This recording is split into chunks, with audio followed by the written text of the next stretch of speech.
Olá, sombrios, tudo bem? Antes de começar o vídeo, já peço a você que deixe seu like, se inscreva e compartilhe o vídeo.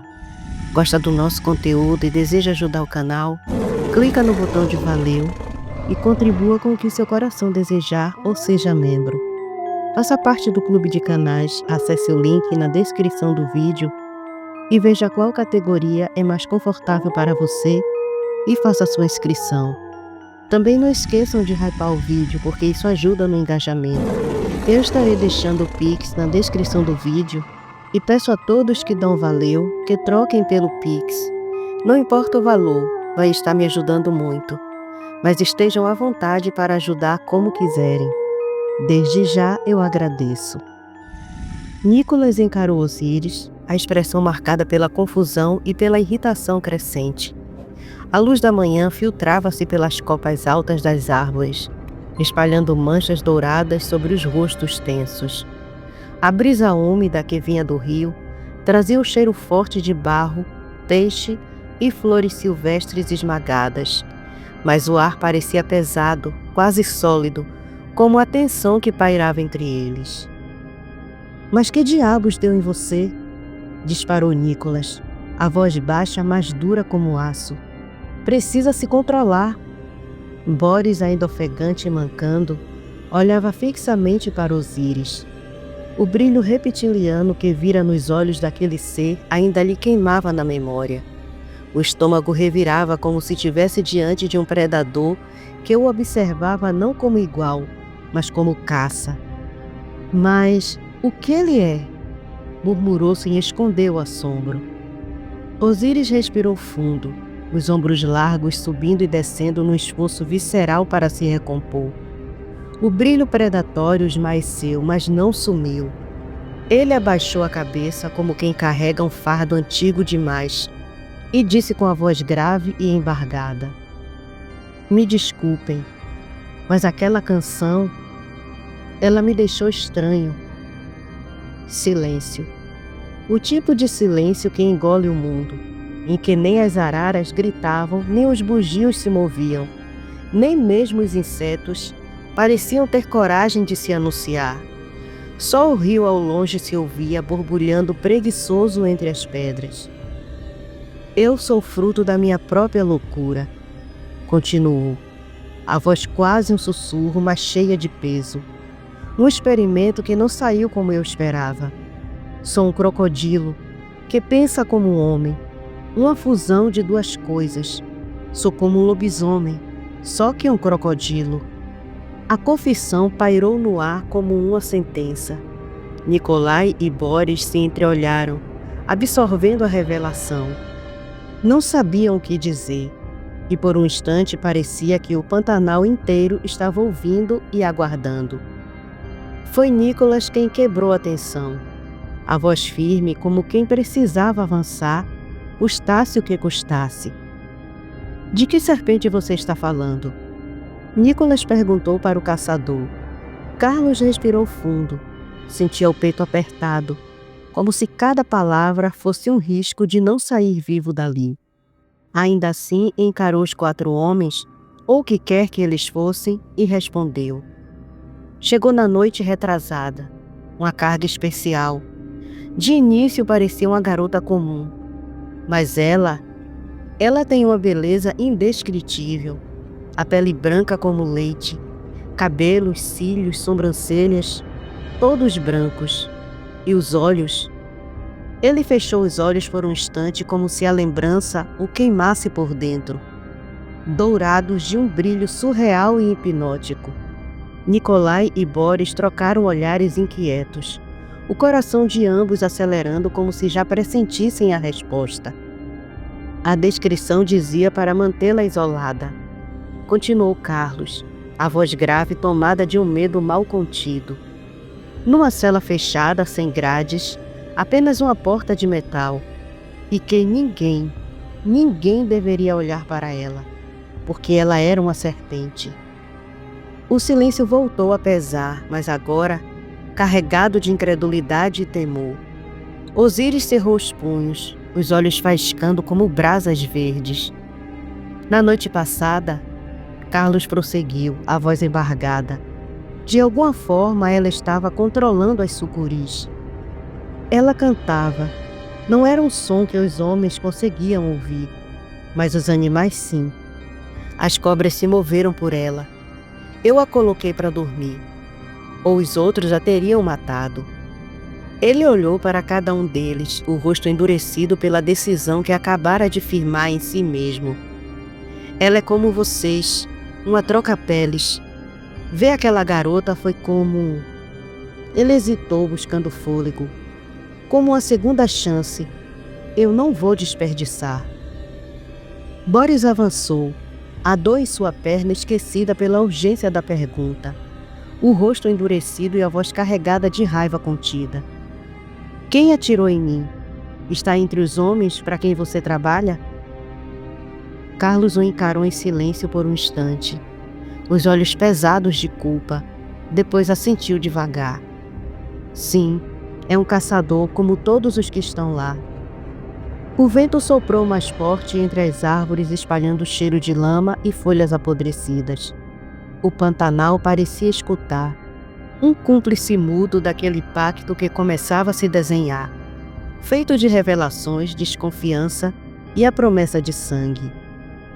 Nikolai então quebrou o silêncio, a voz firme, mas carregada de incredulidade. Está dizendo que caçadores se reuniram para traficar animais? Carlos respirou fundo, o cheiro da terra úmida e das flores silvestres pesando no ar, como se quisesse sufocá-lo. Antes que respondesse, Nicholas completou, a voz cortante como lâmina. E mulheres. Carlos baixou o olhar por um instante, envergonhado, e soltou o ar devagar, quase como um lamento. Sim, murmurou. A entrega será daqui a 3 dias. Oliver, o contato do lado boliviano, virá pessoalmente receber a carga. O coração de Boris disparou.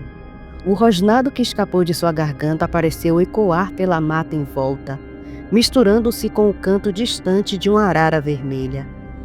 A dor da perna ferida já não importava. O sangue fervia com a ideia de justiça imediata. Ele olhou para os demais, os olhos flamejando. Nós 4 damos conta de alguns caçadores, ainda mais se formos agora. O pajé disse que eles estão atordoados com o canto da serpente. Esse é o momento perfeito para um ataque surpresa. Carlos deu um passo à frente, atenção nítida na rigidez de seus ombros. O suor escorria pela testa, mas não era só o calor pantaneiro. Era medo, o medo do que sabia. Não podem atacar só vocês 4. Disse quase suplicando. Eles têm fuzis de precisão com mira a laser. Fez uma pausa, quase mordendo os lábios de frustração. Além disso, hoje estarão chegando guardas milicianos para reforçar o transporte. Um carregamento não chegou no prazo, e isso já acendeu o alerta. Temos que procurar o capitão Linhares e contar tudo. Osíris soltou um rugido baixo e grave, que parecia vir das entranhas da própria terra. O som fez os pássaros mais próximos levantarem voo em revoada nervosa. Eu concordo com o que o lupino disse. Rosnou, os olhos cintilando em verde reptiliano. Atacaremos agora. Nicholas estreitou os olhos, virando-se para Nikolai. Não precisava dizer nada. Apenas o olhar já deixava claro que esperava a decisão dele e de Boris. Afinal, eram os que conheciam melhor aquelas terras. Nikolai se aproximou devagar do irmão, passando a mão firme sobre o ombro dele. A manhã pantaneira se desenhava ao redor, o sol subindo no horizonte, o vapor subindo do rio como um véu, e o canto dos pássaros tentando, em vão, suavizar a tensão que latejava entre eles. Sei que está irritado, Boris, disse, a voz calma, mas com autoridade. Mas conhece as regras de Angela. O caçador está certo. Os olhos de Boris faiscaram de raiva, mas Nikolai não recuou. Se em meio ao nosso ataque a queima-roupa, os milicianos chegarem, não teremos chance. Ele apertou mais o ombro do irmão, lembrando-o da dor recente. Lembre-se, quase morreu com um tiro de fuzil. O silêncio caiu de novo, pesado como chumbo. O vento soprava pelas árvores, trazendo o cheiro de água barrenta e do mato esmagado sob as botas. Nikolai concluiu, olhando para todos. Vamos voltar e relatar tudo a Ângela. O caçador dará as coordenadas e Arthur saberá como fazer a abordagem. Boris cerrou os punhos, o orgulho ferido latejando como uma ferida em sua perna, mas não discutiu. O Pantanal precisava segurar a respiração junto com eles, como se a mata inteira aguardasse o próximo passo daquela decisão. Como Boris, Osíris se irritou com a decisão, seus olhos faiscando de fúria contida. Ele olhou na direção por onde Carlos havia surgido, e um rugido baixo escapou de sua garganta, rouco e profundo, como o bramir de um crocodilo enfurecido. O som reverberou pela mata pantaneira, fazendo o ar vibrar e arrepiando a pele dos que estavam por perto. A luz da manhã filtrava-se pelas copas altas das árvores, lançando fachos dourados sobre a vegetação úmida. O cheiro forte de barro, água parada e folhas em decomposição misturava-se à tensão no ar, como se a própria mata prendesse a respiração diante da fúria dele. A vontade de Osíris era clara. Invadir aquele emaranhado de verdes e espinhos, encontrar o acampamento e destroçar cada um daqueles caçadores sem piedade, libertando a serpente cujo canto ainda ecoava dentro de sua mente. A melodia não saía de sua cabeça, triste, oprimida, quase um lamento sufocado. Era como se a própria alma da criatura estivesse clamando por socorro, e isso dilacerava por dentro. Seus punhos cerraram-se com força, os músculos retesados no ímpeto quase incontrolável. Ele se virou para o rio e a cada passo seu corpo começou a se distorcer num espetáculo grotesco. Ossos estalaram, músculos se expandiram em ondas dolorosas, e a pele tomou as cores escuras e irregulares de um crocodilo. A cauda irrompeu das costas com violência, açoitando o chão enlameado. E então um rugido selvagem e monstruoso ecoou, tão forte que fez a mata inteira tremer. O Pantanal despertou em caos. Pássaros em bandos revoaram aos gritos. Capivaras mergulharam apavoradas. E o estrondo de animais fugindo ecoou em todas as direções. O rugido de Osíris percorreu quilômetros, chegando até mesmo ao acampamento dos caçadores, onde homens se entreolharam em alerta, apertando seus fuzis. Sem hesitar, Osíris se lançou no rio. As águas turvas o engoliram num só movimento, e o silêncio pesado que ficou para trás era quase sufocante. Carlos estava em choque. Os olhos arregalados, o corpo trêmulo, como se ainda pudesse sentir o rugido reverberando dentro do peito. Boris se aproximou de Nicolas. Sua expressão era séria e perguntou em um tom baixo: "Tem certeza que ele está bem? Ele me parece muito irritado." Nicolas apertou os lábios, tentando controlar o próprio desconforto. Ele ficou assim depois daquela música. O efeito nele parece ter sido diferente. Eu nunca ouvi desse jeito. Carlos, ainda pálido, engoliu seco antes de falar com a voz trêmula. É porque ele é um réptil. As sucuris também agiram de forma estranha. A garota serpente, ela tem controle sobre os répteis. Nikolai pousou a mão pesada nas costas de Boris, como para dar firmeza também a si mesmo, e disse: "Vamos voltar. A Ângela está preocupada com você, e nossa mãe chegou a passar mal quando pressentiu sua quase morte. Consegue se transformar?" Boris respirou fundo e um sorriso determinado surgiu em seus lábios. Logo seu corpo começou a se distorcer, ossos rangendo e os músculos se expandindo até alcançar a forma de um lupino imponente de 2 metros. Nikolai e Nicolas seguiram o exemplo, suas peles se rasgando para dar lugar aos lobos negros que escondiam dentro de si. Nikolai virou o focinho na direção de Carlos, que ainda tremia de medo, e caminhou até ele. Curvou-se oferecendo as costas largas. Carlos hesitou apenas um instante antes de obedecer, subindo. Então, sem mais uma palavra, 3 lobos negros, cada um com a altura de um homem, partiram pela mata. Seus movimentos eram silenciosos, sombras vivas que se misturavam à penumbra do Pantanal mato-grossense, desaparecendo entre as árvores e o nevoeiro da manhã. No acampamento, os caçadores estavam todos em alerta. O sol da manhã já despontava sobre a imensidão verde do Pantanal, lançando reflexos dourados sobre o rio barrento e fazendo o calor úmido grudar na pele como um véu pegajoso. O ar cheirava a peixe, lama e fumaça de café recém-passado. Apesar de conhecerem aquela mata como a palma da mão, nunca tinham sentido um ambiente tão estranho e tão carregado, como se a floresta aguardasse um segredo que os observava a cada instante. Primeiro havia sido o avistamento de um lobo negro imenso, relatado por 2 dos caçadores.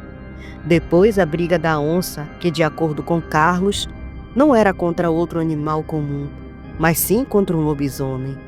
Então vieram as serpentes atacando de forma normal, como se obedecessem a uma força invisível, protegendo uma carga especial.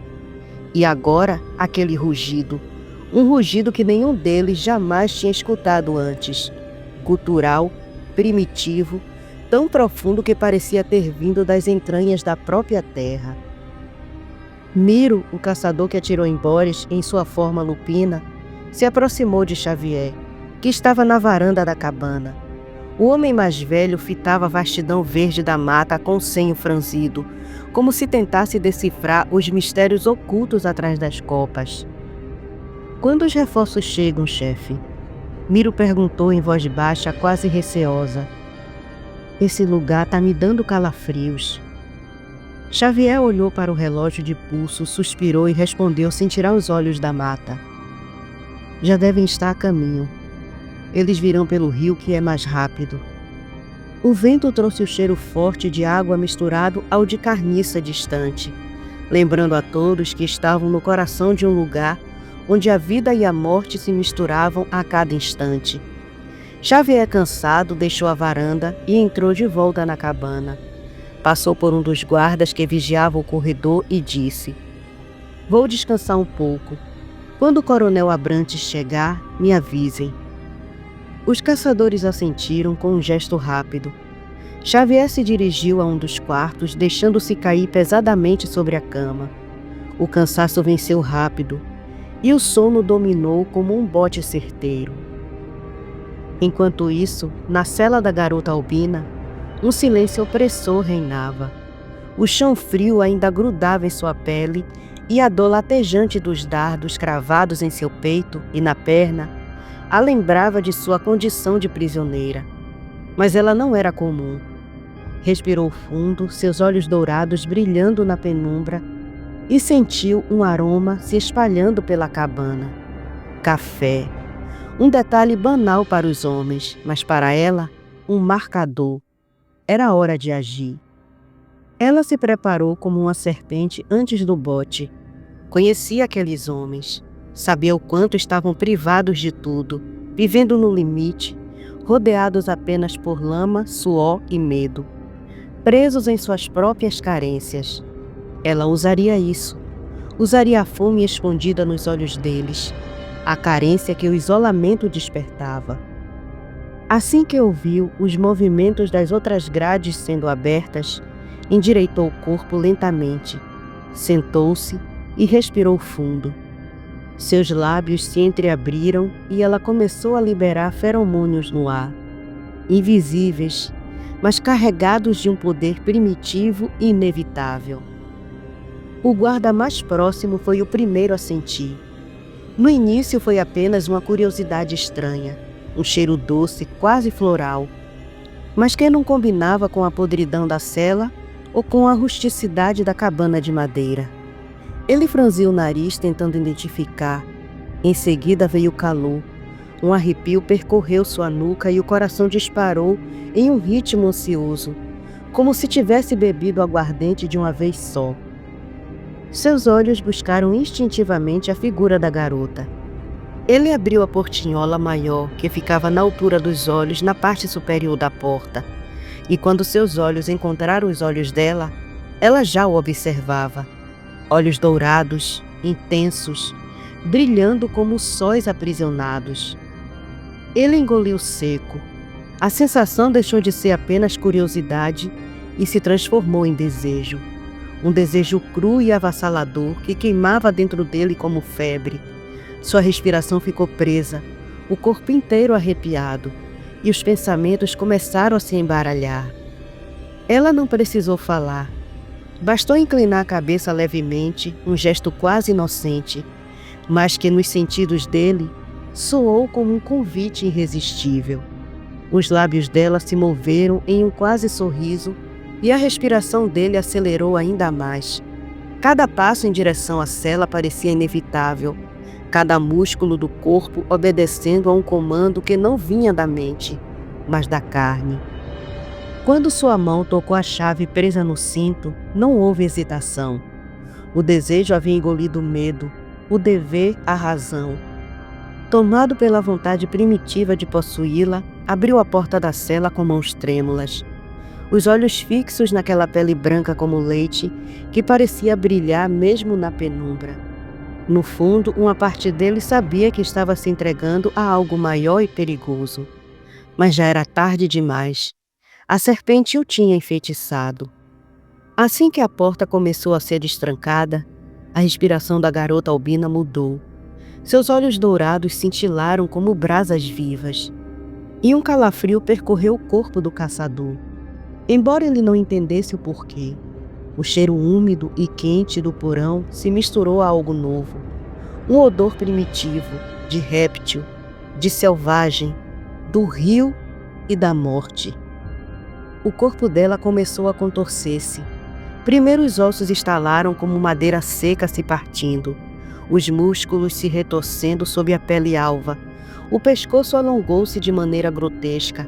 As costelas se expandiram e se fundiram como se fossem devoradas de dentro para fora. A carne parecia escorrer, moldando-se em novas formas. Os cabelos brancos caíram em tufos, enquanto a pele se cobria por escamas brancas como leite, que iam se espalhando em ondas cintilantes. Em seguida, manchas douradas como brasas incandescentes surgiram e se espalharam pelo corpo, formando um mosaico hipnótico que refletia a pouca luz do porão.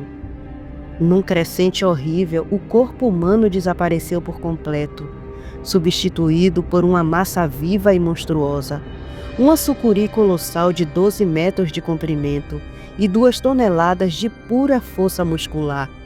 O olhar dourado da serpente brilhou na penumbra como um farol maligno. O bote foi brutal e destrutivo.